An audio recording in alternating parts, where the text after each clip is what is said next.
step into the ocean with a huge shark swimming just inches from your face? That's exactly what I did off the coast of South Africa, in the world-famous Shark Alley. But what I discovered might surprise you. It surprised me, because things here have changed. In this video, I'm going to walk you through the cage diving experience, tell you all about what's happening in Shark Alley, and ultimately whether cage diving in South Africa is still worth your time and money. Just a couple hours south of Cape Town is a small coastal village named Gansbaai. Gansbaai. It's really important to get that throaty sound. Gansbaai. For over a decade, Gansbaai had one big claim to fame: Shark Alley.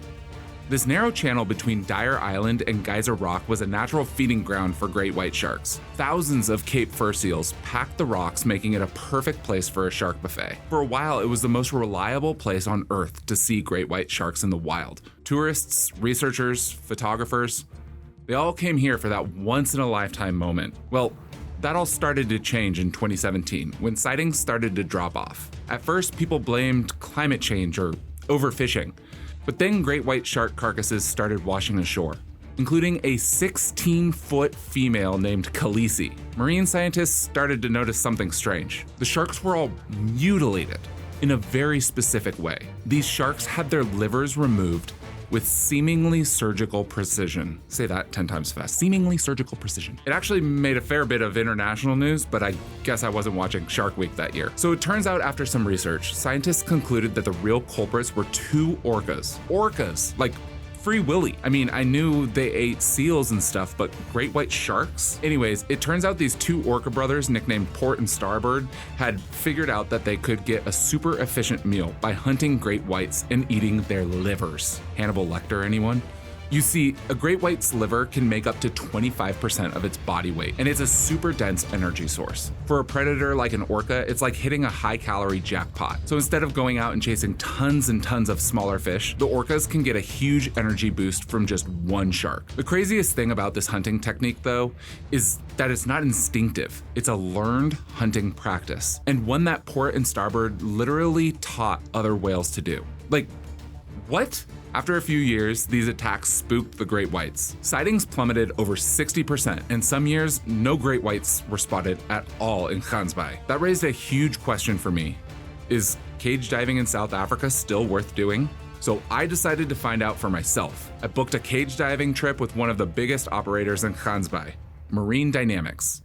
They picked me up early in the morning in Cape Town with a handful of other tourists, and we took the 100-mile scenic drive south.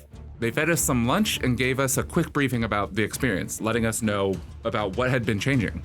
Sure, wildlife encounters are never guaranteed, but if National Geographic had taught me anything, it was that I would be able to see great whites in South Africa.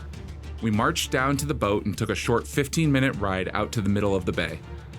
The weather was perfect, but the water was freezing. So we threw on some wetsuits and I was the first one in. What are we doing? Here's what happened. We didn't see any great whites. But we did see about 7 bronze whaler sharks with a couple of big boys thrown in the mix. Definitely not as big as great whites, but still exciting. This was my first time swimming with sharks. Would I have liked to see a great white? Of course. But was it wild to be inches from apex predators in the ocean? Hell yes. So, is shark cage diving in South Africa still worth doing in 2026? That depends on what you're hoping for. Do you want a guaranteed great white encounter? You should probably look elsewhere. Do you want to see sharks up close and personal? Still very possible. Looking for bragging rights?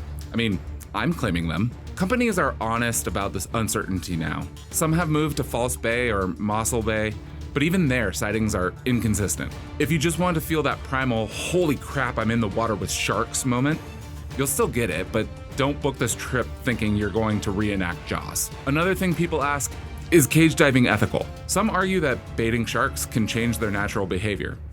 Others say the industry funds critical shark research and raises awareness. My take, if done responsibly, it's an incredible way to connect with a misunderstood species and care more deeply about their protection. Bottom line, cage diving in South Africa can still be worth it if you go in with the right expectations. If your dream is to see a great white, you may be disappointed. But if you want an unforgettable adventure and the chance to say, yeah, I got in the water with sharks, then go for it. The company I went with, Marine Dynamics, was great from beginning to end. Transport to and from my hotel, lunch, knowledgeable guides, and I even got to jump in the cage twice because not everybody wanted to go. And hey, if the great whites do come back, you'll be one of the few who saw Shark Alley in transition. I hope this video helped you plan your South Africa adventure, or at least gave you something to think about. If it did, it would be super helpful if you dropped it a like and subscribe. And if you're thinking of going cage diving, you're probably thinking of visiting Cape Town. So click this video to see what it's like to spend a week in the mother city. Thanks for watching.